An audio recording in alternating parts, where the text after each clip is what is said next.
My name is Aisha, and I'm 29 years old. And this is how the two people I trusted most betrayed me without a second thought. It started like any other day. Coffee in hand. To-do list buzzing in my mind. Another busy Thursday, or so I thought. Then came the message.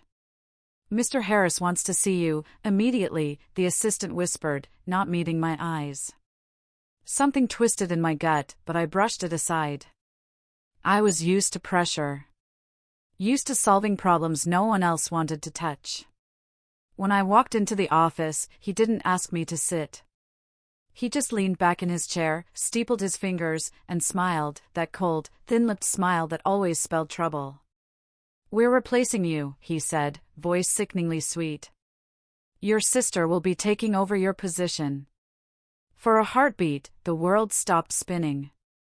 Surely, I had misheard him. Surely, he didn't mean her?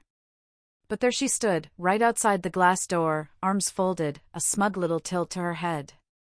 And beside her, the person I had once trusted more than anyone, my best friend. Both watching. Both waiting. It wasn't just a firing. It was a coup.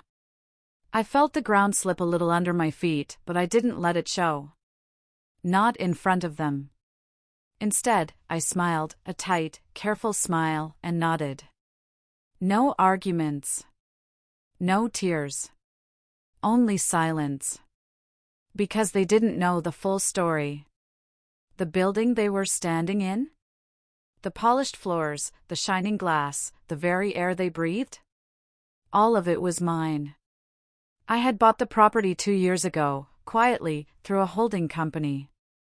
They had no idea they were throwing me out of a place I owned. The irony was almost laughable. I packed my things slowly. Every photo frame, every notebook, every tiny piece of my work life, tucked carefully into a cardboard box. No one helped. No one said a word. As I slipped my favorite coffee mug, the one that read "She believed she could, so she did," into the box, my sister walked by, heels clicking arrogantly across the marble floor. She didn't say anything. She didn't have to. Her smirk said it all. Outside, the sun was too bright, the world too loud. I stood there on the steps for a long time, gripping the box of my life, feeling everything inside me collapse and rearrange itself. They thought they had won. They thought they had ended me. But the truth? They had only set something free, something fiercer, something far more dangerous than the loyal girl they had crushed. I wasn't broken. I was just getting started. The box in my hands felt heavier with every step. Or maybe it wasn't the box. Maybe it was the weight of betrayal pressing down on my chest, making it hard to breathe. People passed by without a glance. Cars roared in the street. The world kept turning, indifferent to the moment my life had split cleanly into 2 parts, before and after. I stood at the curb, the sun burning my skin, my heart a heavy, cracked thing inside my ribs. Everything I had worked for, everything I had given, snatched away. Not by strangers. By the ones I loved. The betrayal wasn't sharp. It was slow. Like sinking into freezing water, numb at first, then suffocating. I could have gone home. I could have curled up somewhere, broken and humiliated. But somewhere deep inside, in a place even I hadn't known existed, something stirred. Not grief. Not anger. Resolve. Setting the box carefully on the pavement, I straightened my shoulders. Dug my nails into my palms until I could feel the sting, a reminder that I was still here. Still standing. They had taken my position. They had mocked my trust. But they had no idea who they had just set loose. I wasn't just the owner of that building. I was the architect of my own destiny, and this time, I wouldn't build it for anyone but myself. No more playing the loyal sister. No more being the forgiving friend. No more giving until there was nothing left of me but ash. I picked up the box again, lighter now, somehow. Not because anything had changed. but because I had. As I walked away from that building, each step felt like reclaiming a piece of myself. A heartbeat. A breath. A future that was no longer tied to anyone else's expectations. I didn't look back. Not even once. Some endings are too painful to stare at. Some betrayals too ugly to honor with one last glance. Instead, I whispered 3 words under my breath, words I hadn't said out loud in years. Never again. Never. And in that quiet promise, a new story began. One they would never be able to steal. The first night was the hardest. Sitting alone in a tiny, rented room, for blank walls, one narrow bed, a suitcase in the corner, I let myself feel it. Every shard of betrayal. Every whisper of doubt. Every memory that clawed at my heart like a ghost refusing to let go. I cried. 4 hours. Not the soft, graceful kind of tears. The ugly, broken kind, the kind that leaves your soul raw and your body shaking. It was grief. Not just for the job or the home, but for the pieces of myself I had given so freely to people who never deserved them. When the tears finally dried and the silence settled back in, something surprising happened. I laughed. Quiet at first. Then louder. Until the whole room echoed with a sound that didn't quite know whether it was madness or freedom. Because they had thought they destroyed me. They had thought throwing me out would finish the story. They had no idea it was only the first chapter.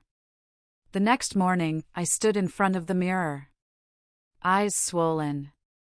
Hair a mess. Heart still bruised and bleeding.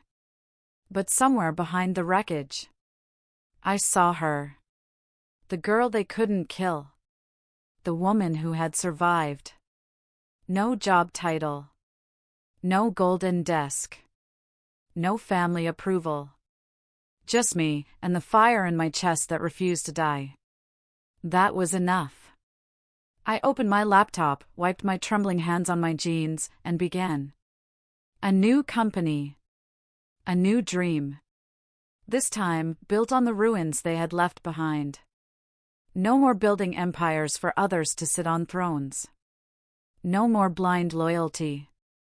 No more waiting for permission to rise. Every email I sent, every plan I drafted, every sleepless night I endured, it was like stitching myself back together, stronger, fiercer than ever before. And slowly, very slowly, the world began to notice. First a trickle of clients. Then a flood. Then people who once turned away, started whispering my name again, but this time, with respect. With fear. It wasn't revenge I wanted. It was something purer. Freedom. Independence. The kind of life where no one could ever again steal my worth, my work, or my soul. One evening, months later, standing by the window of my new office, the sun dipping gold and red across the skyline, I realized something. They had done me a favor. They had pushed me out. And in doing so, they had pushed me forward. Sometimes, the fire meant to destroy you is the fire you use to light your way. I smiled then, not the forced smiles they used to pull from me. But a real one. Unbreakable. Unstoppable. Home wasn't a house. Family wasn't blood. Success wasn't a corner office. It was me. It had always been me. It happened when I least expected it. A charity gala. Crowded halls. Sparkling gowns. Laughter that felt hollow, like cheap perfume choking the air. I wasn't there to show off. I wasn't there for revenge. I was there because I had earned my place. I belonged there, not because anyone invited me, but because I had built myself back, brick by painful brick. And then I saw them. Standing near the bar, sipping wine, pretending to belong. The two of them, the sister who wore betrayal like a second skin, and the friend who had carved out my heart with a smile. For a moment, the room spun. The old pain clawed its way up my throat. but I swallowed it down. I was not the same woman they had destroyed. I walked toward them, slow, deliberate steps, heels clicking sharply against the marble floor. They saw me. Faces stiffening. Eyes darting, looking for escape. Too late. "Hello," I said, voice cool as ice. Silence. Thick. Tense. My sister managed a brittle laugh. "Look who's here." "We were just talking about you." I smiled, not a kind smile, not a forgiving one. A smile sharp enough to cut. "Were you?" My voice was steady. Stronger than it had ever been. They started babbling then, nervous, clumsy words about misunderstandings, about how things got complicated, about how no hard feelings, right? Hard feelings? I had felt them all. Every last one. Until there was nothing left but steel inside me. I leaned in, close enough that they could see every inch of what they had lost, and said quietly, "Thank you." Their mouths fell open. Confused. Uncertain. "Thank you for betraying me," I continued, every word clear, every syllable like a strike. "Because if you hadn't, I would still be wasting my life proving my loyalty to people who never deserved it." They looked small now. So small. "If you hadn't pushed me down," I said, voice low and dangerous, "I would have never learned how high I could rise on my own." I straightened, adjusted my bracelet, turned away without waiting for a response. Because they didn't deserve my time. Not anymore. As I walked back into the crowd, head high, soul burning bright, I knew. They had tried to bury me. But they didn't know I was a seed. And now, I had bloomed into something far beyond their reach.